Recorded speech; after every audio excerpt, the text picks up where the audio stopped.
So our next group is from the University of Applied Sciences in Vienna. So Gerd is going to talk about learning math with augmented reality, vector AR3. And so we're glad to have you here and speaking with us. And I'm going to turn it over to you if you want to share your screen and start whenever you're ready. Thank you, David. Thank you for the kind invitation and for the kind introduction as well. Greetings to all of you out there. Let me welcome you from Vienna, Austria, and send you my regards concerning my talk today about learning mathematics with augmented reality. And at the very start, I wanted to say, please don't be scared. I will not focus on mathematics. I will focus on the learning aspect and on augmented reality and how we're doing it and how we can use augmented reality to get it into our higher educational training. So, and I will also give you a short workshop in some sense, not that you have to do anything, but you can see the app live, and I will show you this in between during the talk. First of all, I would like to give you an overview. Why were we doing augmented reality with mathematics and how did we do it? What features do we have? And how did we implement that in our teaching scenarios? What were our lessons learned and what are our conclusions? So the Vector AR3 app, you might have recognized AR for augmented reality and R3 for the R3 vector space. So what we call or what we experience as our natural space, usually used as the space in engineering, our real space of our physical real space. And Vector AR3 is a smartphone app where we want to assist students during classroom teaching or during self-paced learning, because we recognize that specifically in vector analysis and engineering mechanics, when we use complex geometrical vectors, we do have a problem. Sometimes our hands are not enough to show all the directions and all the vectors involved. So, and there's also, let's say, a learning motivation or didactical motivation to demonstrate that there is relevance for augmented reality in applied mathematics in higher education. Because at some stage, augmented reality was often used as a kind of demonstrator and just as a, you go around and look at a certain thing and you cannot interact, you cannot really do a lot of things with those augmented objects. And we wanted to see what can be really done in the field of mathematics, and we can go and transfer that to all other fields, related fields like physics, engineering, and so on. And we wanted to use the added value of augmented reality to strengthen the students' spatial imagination. And that is also a key reason why we decided to use augmented reality. Because by augmented reality, you are involved in a learning experience in real space. So you walk around the real object.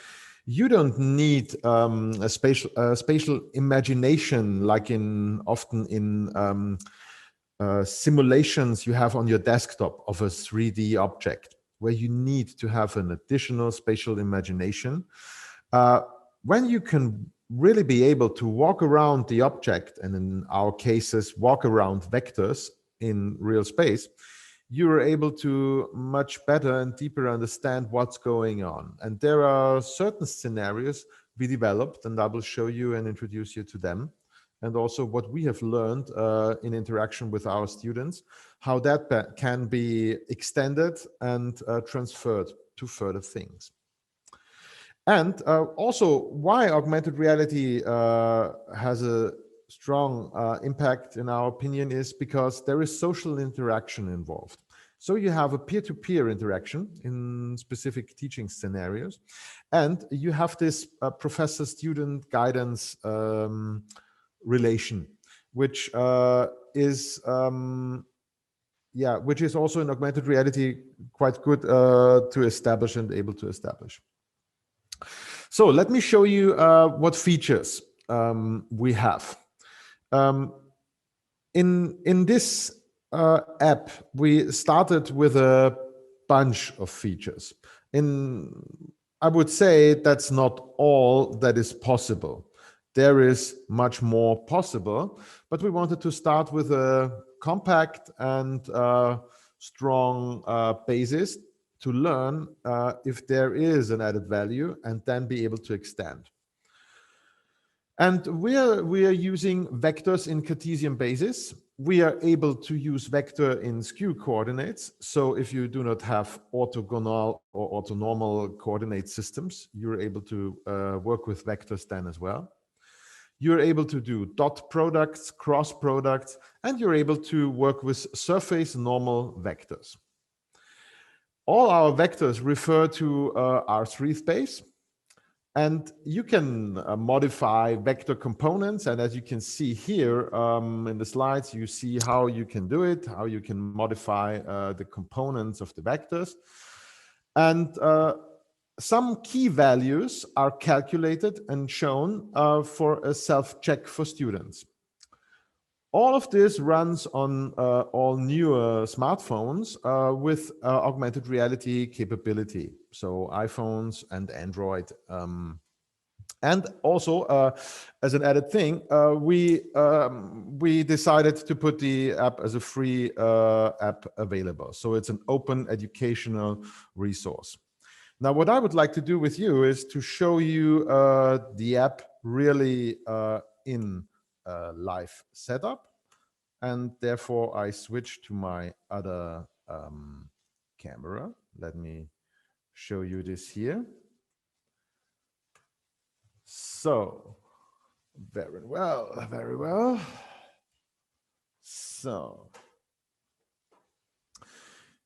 you can see here in the scenario, I already put a vector to this desk.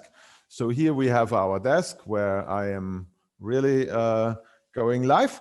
And you see here 3 tabs below. You can modify different vectors. For example, let's say delete all vectors and let's create a new vector. So if we have here created a new vector, we are able by this sliders here to change the components of the vector. And as you can see, quite beautiful, those components are colored in the right way so that you can experience what does it mean to have a component of a vector in Cartesian coordinates. Also, you're able to modify here our key value of the absolute magnitude of the vector. You see all other components scale with that. So you're able to also add here in those fields the numbers. So you can put numbers in. You do not have to do everything graphically. This will be important for our teaching scenarios. Normally, I would say, okay, now go around and have a check with this, walk around and watch from every side. This is a bit difficult for me now to show you here, but you can imagine you could do it. Also, you are able here with those axes to modify and change the coordinate axis. So you see that here a bit. So you're able, if you do not want to go to Cartesian coordinates, you are able to modify your coordinate systems to have really complex scenarios. If you want to delete all vectors and reset the system, you can start from the new and create a new vector. You can create even more vectors, as you can see, and then switch between those vectors. And by going here, you are able let me show you that in a bit more detail, to show the components of this vector. If you refer to Cartesian coordinates, then these are the Cartesian coordinates. If you would refer to, and that is important for our teaching scenarios a bit later, to skew coordinates, this value up here at the in this white field is the coordinates related to so the components of the vector related to the skew basis. Whereas if you watch here, these are still the Cartesian coordinates if there would be a Cartesian coordinate system. So if we look for our vector f, we see those numbers are not the same. All right, yeah, that's a nice thing, but let's see what we can do more, and let me show you also how you can really interact with the system. Here at the very start, you have your scenarios. Let's go to surface normal, and let's place our system here on the desk, and let's make here a new surface. In this scenario, you can select from several combinations of surfaces. And here we augment a specific sinus surface, curved surface. And there's a good reason why we do have curved surface, because we are interested in surface normal vectors in engineering and in mathematics. And if I tap here, I can access every point of this surface, and I will show you that in a bit more detail. And I get, wherever I tap, I get the surface normal vector, and there is another green vector. What is this? You can augment a vector field here. And let me show you by adjusting the vector field. I can put a specific vector field in here. And now I hide it because I just want to discuss about this vector at the specific point. And this is something, now we do cross product of this at the very stage. We calculate the angle between the surface normal vector and the vector field. And we do this for a certain reason, because it's used in electrodynamics and, for example, in hydrodynamics and so on. So you're able to quite freely interact here with an augmented surface. You could now walk around. I cannot show you this in more detail because I would need to have a cameraman here. But you can imagine how that would work in a learning scenario, and that it would help the student to get a much better understanding about what is going on in this spatial situation. I just wanted to show you this so that you can now better follow when I speak about the teaching scenarios. About the mathematics and about what we can do additionally and learning scenario based, there could be said a lot of things. I will skip that and just go now to classroom and self-paced learning, which are two teaching scenarios we implemented and we tested so far.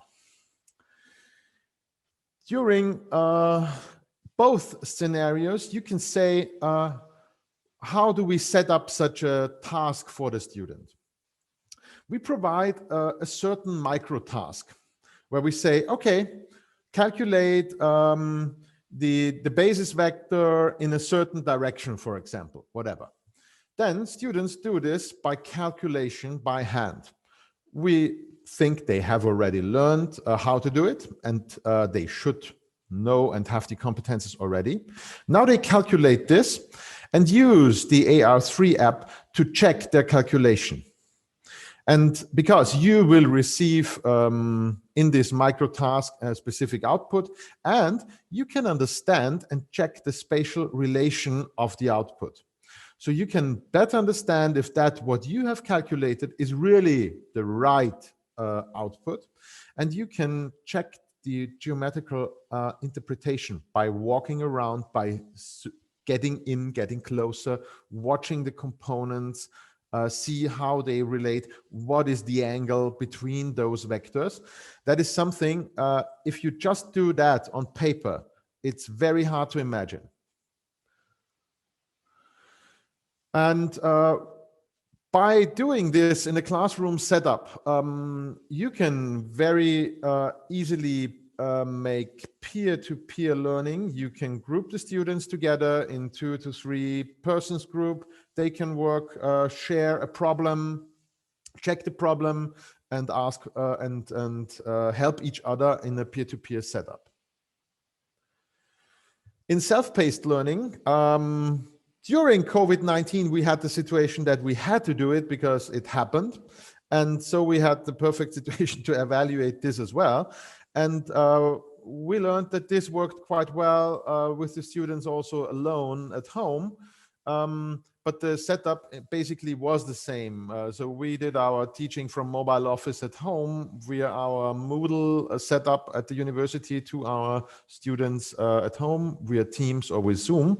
And we gave the same micro tasks, and they did the tasks, they did the check, and got more into contact with the geometrical interpretation.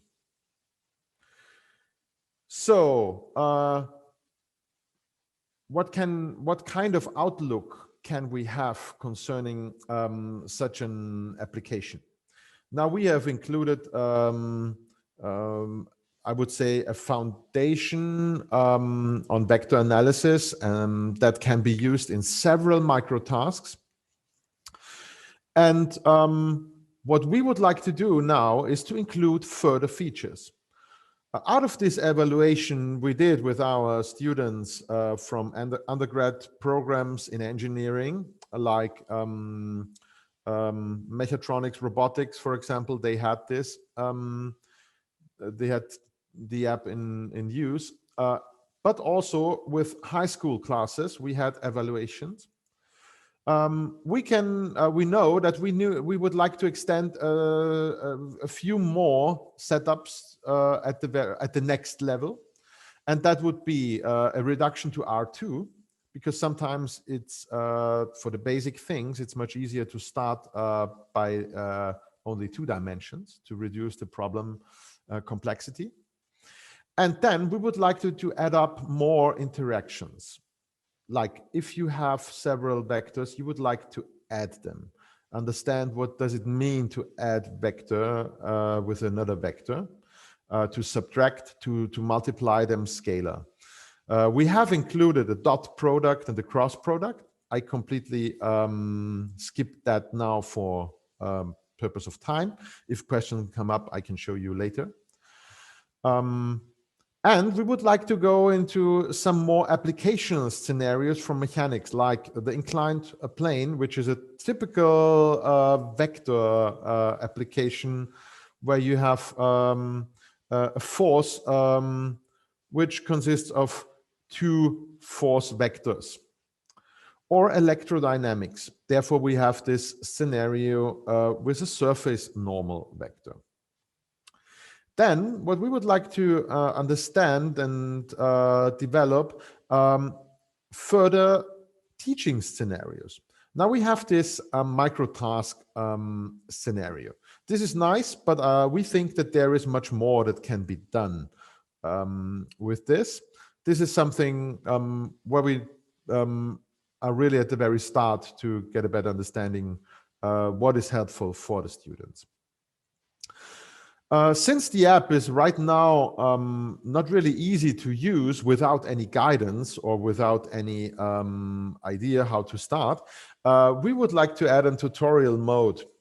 We would also like to add an example generator that would provide such micro tasks to the student so that they can really go into the app, start by getting a specific task that can be solved.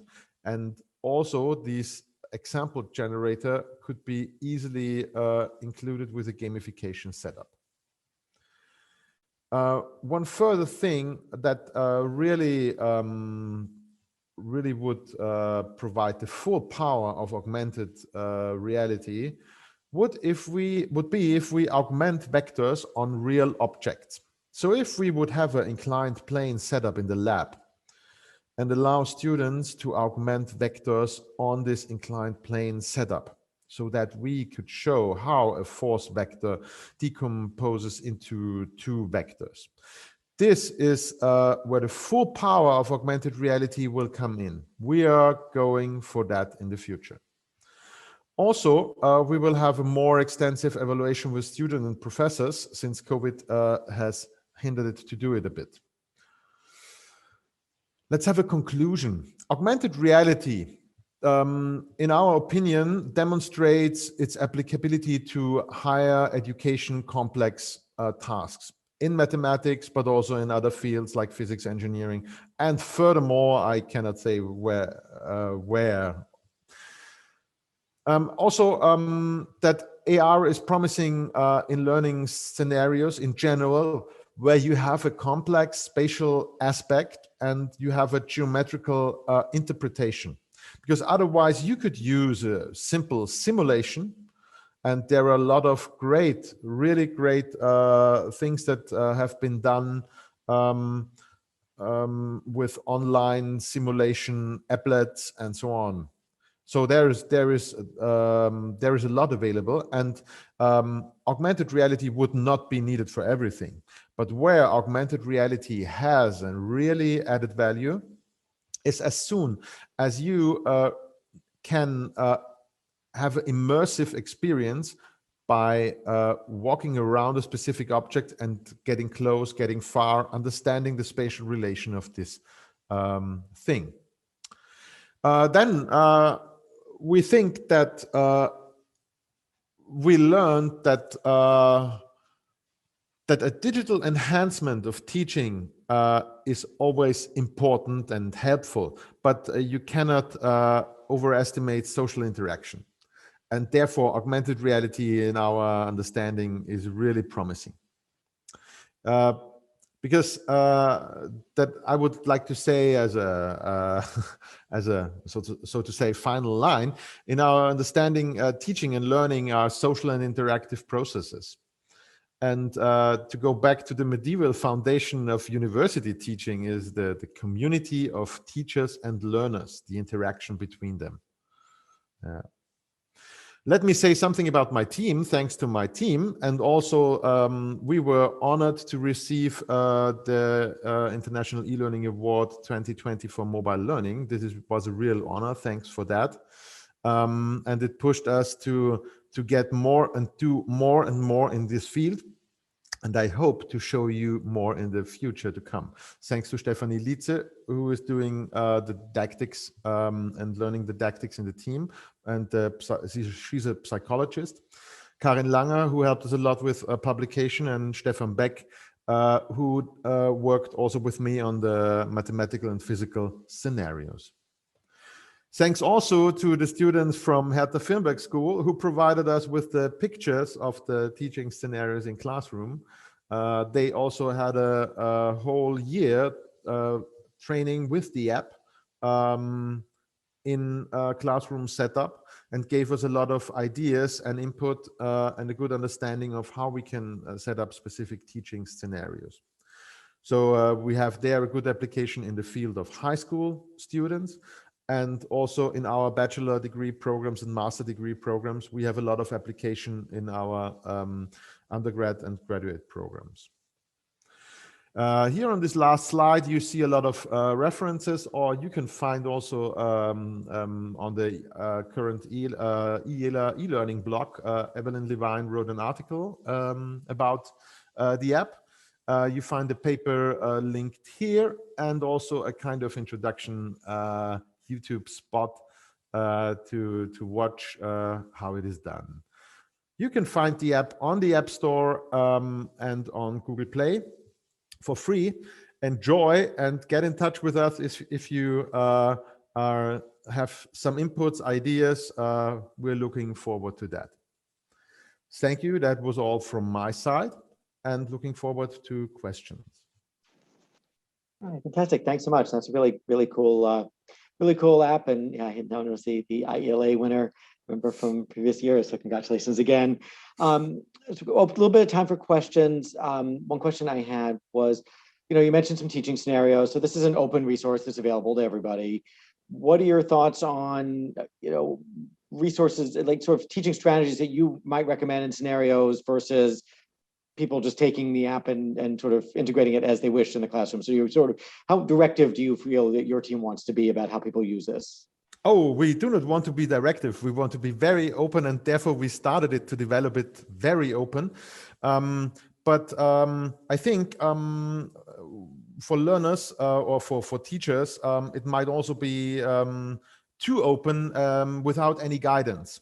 And therefore, we think it is necessary to have a kind of tutorial mode to help professors and teachers to get in really working with the app. And on the other hand, also for students that are kind of last evening before the exam, it's midnight, you download the app and hope it will solve all your problems. It might be difficult to start with this without guidance. Therefore, we made clear that I think it's very well used in the classroom with the professor who has a good idea how to use it. But we think that there are a lot of ideas how to use it out there we didn't even think about.